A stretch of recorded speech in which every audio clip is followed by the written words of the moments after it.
to the Mind of Basketball podcast, also known as M.O.B podcast, episode 90. I'm Evan. And I'm Ja. And this is our basketball podcast where we recap, break down, and analyze players and teams from the previous games from the previous day. How are you this Wednesday, Ja? I think you already know. Same old, geez. You already know the adjective, my guy. You already know the adjective. Goodness, a little more boring life than Squidward. You right about that. You right about that, man. That's all I'm gonna say. Right about that. Maybe I don't want to record today. Like that episode when he said, maybe I don't want to play the clarinet today. Well, I'm doing good. I hope everyone's having a good day. I hope everyone will have a good day. Not really much basketball, NBA basketball in terms of last night, as pretty much this past month it is March Madness, college basketball has just been taking over. And that really showed last night. Only 4 games. Some pretty good, actually. Yeah. Games that we had were pretty good, for the exception of one. Shocking. Yeah, shocking. For the exception of one, that being our primetime game. Of course, we get the bad one. The Denver Nuggets going up against the Philadelphia 76ers. And I know if you look at the box score, well, not the box score, but if you look at the final score and you see, you're like, oh, this wasn't that bad. No, it was. Bad. It was. The Nuggets just came out, energy, offense, defense, and really just ran the show. Start to finish. They were blowing out the Sixers. The only reason why it shows on the final score, which was 104-95, is the Sixers just made that little fourth quarter late run to make it respectable. That's all that happened. They made it respectable. They made it look respectable. But it wasn't respectful. Those 3 guys right behind me absolutely dominated. Jamal Murray finished with 30 on the night. I believe Michael Porter Jr. had 27 and 15. I think it was either 15 or 12. It was one of those 2. Yes, 27 and 12. And Jokic had 21 and 10. So, yeah, that's really all there is to say about this game. I'm not even going to open my mouth. Talk about that game. Just go on. Yeah, you don't have to. As a result, the Sixers do fall to this Nuggets team. The Sixers' highest scorer on the team was Tyrese Maxey, who only had 13. Now, scoring isn't everything, but when you're going up against Jamal Murray and Jokic and Michael Porter Jr., who's been having himself a good year, in this Denver Nuggets team, you got to need to put up some points. Yep, it means a lot. Yep. But yeah, Denver Nuggets do pick up this win. All right, like I said, that was the only primetime game. The other 3 games, which one would you like to go over first? The Wizards versus Hornets, and this was an entertaining game. Yes. But the Hornets just basically had the momentum for majority of the game. Don't get me wrong, there was times where it was close, but most of the times the Hornets usually had the lead. And each and every time that the Wizards had an answer, they always had to answer right back. So, yep. And it was mainly coming from two main players, Gordon Hayward, who was really working a lot in that mid-range area, and Terry Rozier, who also came up. Scary Terry. Terry, he came up big to close out the fourth quarter in a way to end the game. But we're not gonna leave out Westbrook had another triple-double. Like, another stat pattern. Yeah. Of course, yeah. Yep, of course, as people will label him, but he had a crazy, nasty, disgusting monster dunk on Biombo.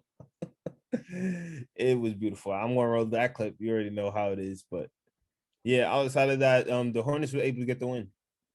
114 to 104. 104, yep. Yep, good one by this Hornets team. They haven't actually playing really good basketball. Well, this entire season they have. But they have been keeping up that track even without LaMelo. So I go to show you what this Hornets team is made of and the talent they have on that roster. Hey, man, they had a lot of time to think about it, not being in the bubble. I'm just saying. I'm just being honest. Yeah, but that's a lot of teams, but not every team is doing what they are doing. Exactly. So yeah, you gotta give them credit. Good win by this Hornets team. Wizards do fall to this Hornets team, and once again, back-to-back games without their star Bradley Beal. Mm-hmm. All right, the next game of the 3. The next game I would like to talk about is the Suns versus the Hawks, and Mm-hmm.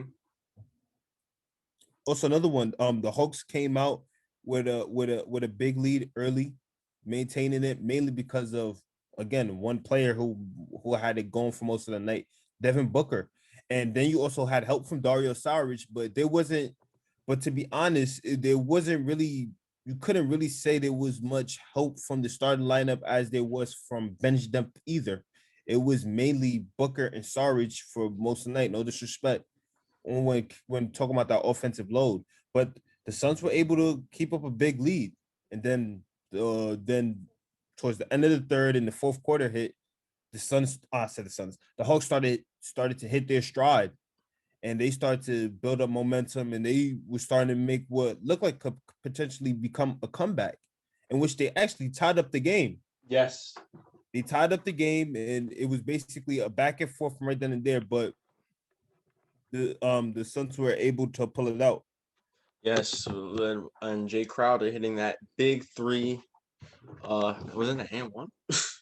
Yes, it was an and Yes, one. an and 1 3, closing it out as the Suns do pick up the win against this Hawks team. Yeah. And certainly, not even close to being least. Not even close. The Orlando Magic versus the Los Angeles Clippers. And boy, did they really prove themselves to be the ugly sister last night. Yeah, man, the Clippers blew them out. You know what I mean? The Clippers blew them out. Like, the Magic had no chance whatsoever. Vucevic going Fournier going, of course. No, hell no, that did not happen. So this is how it happened, right? The Clippers being the Clippers, it's just like you look like it looked like the way that you expect the game to go, right? Like, big lead. It looked like they was going to run away with it, and then once again, this Magic team with this newfound life, Yes. newfound energy. I don't know Yes, what's the going on. fight. The I love fight. to see it. Orlando, we back. Is it Shaq and Penny on the team in some way? We don't know. Like, is T-Mac there? Is Grant Hill? I'm telling you, Okiki. Yes, Okiki is nice. He had a good game. Yeah, he had another good game. I believe he had like 18, 20. He had 18. Had 18. Michael Carter Williams living up to his rookie of the year billing way back. Whenever, I don't know when that happened, but yeah. And like, this and a little bit of Mo Bamba. But like, this team picked up their intensity, their defense, and again, it led to their offense. And it came from the fact of them passing the ball so well, getting to the rim. Like, whenever they could shoot, whenever they could have opportunity to shoot, they was gonna take it. And all of a sudden, it went from the Clippers having a big lead to not only was it a close game, but the Magic took the lead. Yes. And it all ended. Yep, Orlando, and it all ended. Well, it didn't end it, but it all came up with a big clutch steal by once again the rookie of the year, former rookie of the year potential, Michael Carter Williams, with a big steal and a big dunk. Basically, say Orlando, baby. I guess that's all I can really say, man. The Magic shocking upset against the ugly sister down in the basement of the Staples Center. Yes, I mean, wow. And the Clippers had a chance to take it into overtime. I mean, well, they had a chance to win the game, but throughout the game, but they had a chance to take it into overtime after being down by 3. Kawhi had a 3, but he ended up missing, and then that was pretty much a wrap from there. Yeah, man. What you gonna say? Yeah, this Clippers team just had a lot of turnovers down that stretch. Careless with the ball, just careless. And it's like, it's crazy how much of a downgrade they took from last game. I don't know what it is, but I always say this. It's the teams that you wouldn't expect that had this newfound energy when going against championship contenders. And I think that's what happened. The Magic, even though they, in the past games, since they traded Fournier and Vucevic, have had that energy in which they look like they kind of stole a lot of games from a lot of good teams. This was clearly the prime one because they stole the game. Yes. Yep. Great credit. Gotta give credit to this Magic team. They play absolutely great. They've been playing really hard ever since coming off that trade deadline, trading away their pieces. And yeah, and this was Terrence Ross' first game back in a minute, and he showed up to play. And not only him, Otto Porter Jr. showed up to play. Wendell Carter Jr. showed up to play. You mentioned earlier, Obama. That bench really stepped up. And there was a lot of that main catalyst for them to getting this big win, this big upset against this Clippers team. And just wow. And this is the NBA. This basically defines sometimes the NBA regular season. Last night or 2 nights ago, Clippers without Paul George beat the Milwaukee Bucks, one of the best teams in the league, a championship contender. The next night, they lose to the Magic without Paul George, but shouldn't need Paul George to beat the Orlando Magic. But that's just how the NBA goes, you know. Sometimes you win games that are tough, and that looking from the outside in, you shouldn't win, and you lose games in which looking from the outside in, you should win. Exactly. So yeah, things like that happen. But like I said, I'm a believer in this Magic team. I love the way they play. I love the hustle that they have. I love that they're just not afraid. They're just not afraid. Yeah. They're out there proving, balling out. Yeah, don't get your hopes up. They're not going to the playing game, but don't get your Of course hopes not. up. But they've been doing they've been shocking a lot of people. They've been shocking the world, but they're not touching the playing game. I'm sorry. Even in their losses, they've been in the last 3 games, I believe. They've been playing really hard. I love to see that. I really do. So yeah. Great upset victory by this Orlando Magic team. Disappointing loss by Clippers. All right, slow news day. So let's get into the predictions for tonight's set of games. Pretty lengthy lineup compared to last night. Let's start off with the rematch of the first round in that bubble playoffs from last year. It is the Miami Heat going up against the Indiana Pacers. I'm going to choose the Pacers with this one. The Pacers. I mean, they neck and neck right now. They 9-8. Yeah. But I got the Heat. Let's see, they just got that win off the Knicks. I believe this is Oladipo's first game as a Heat. Mm-hmm. So we'll see if they can kind of pick up some steam. Both teams need steam. Both teams needs momentum. But yeah, the Trailblazers going up against the Pistons. Blazers. The first primetime game of the night, ESPN 7:30. It is Luka and his Mavericks going up against Tatum and his Celtics. I got Luka and his Mavericks. Luka and his Mavericks as well. The best team in the league, Houston Rockets, looking to face off against their best player their last decade. James Harden led Brooklyn Nets in the Barclays. Who you got? The villains. The villains of the league. I got the Houston Astros. I'm sorry. I mean, I got the New Jersey Nets. Sorry. Stop. Okay, I got the Brooklyn Nets. Devin Harris. Drazen Petrovic. Lay Drazen. J Kid. Yeah, I got the Nets as well. The Raptors going up against the Thunder. Raptors. The Knicks going up against the Timberwolves. Knicks, and looks like to be Tom Thibodeau's first game back in Minnesota. Yep. The Jazz going up against the Grizzlies. Guys. Jazz, that game is still happening. Hopefully it is. The Kings versus the Spurs. Stop.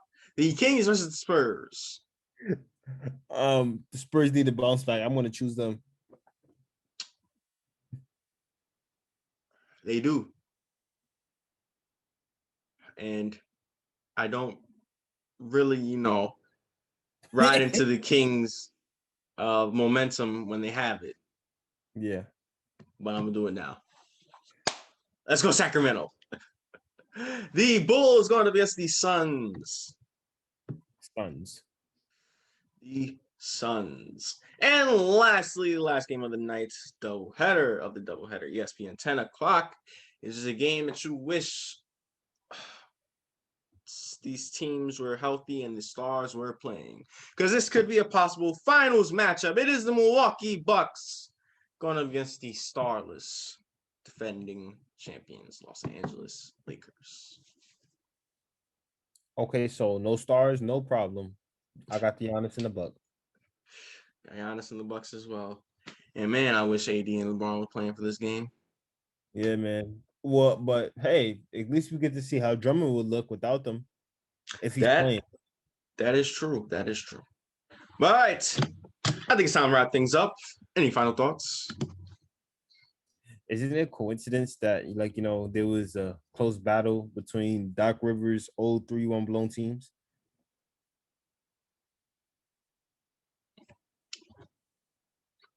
Hey, I'm just saying.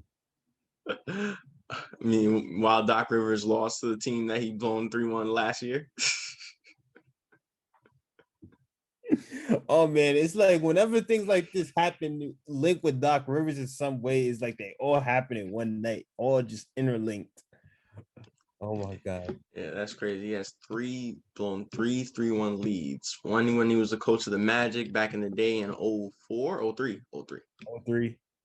when he had T-Mac and nobody else because Grant Hill was hurt.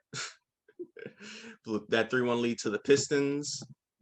Then he threw a 3-1 lead. Chris Paul, Lob City, Blake Griffin, and the Clippers to the Houston Rockets in 2015. And then, of course, last season to those guys right behind me. You can't forget Jokic. Yeah. But hey, let's not talk down on Doc. He's having himself a good year. He's having himself a good year. Yeah, hell yeah, for sure. Coach of the year candidate. Yep. Anything else? All right. That being said, thank you guys for watching today's pod. Make sure to tune into tomorrow's podcast. Make sure you like, share, and subscribe. Follow our IG down in the description below. And once again, I am Evan. And I'm Ja. And this is the Mind of Basketball Podcast. What are you doing? I don't know. You need help.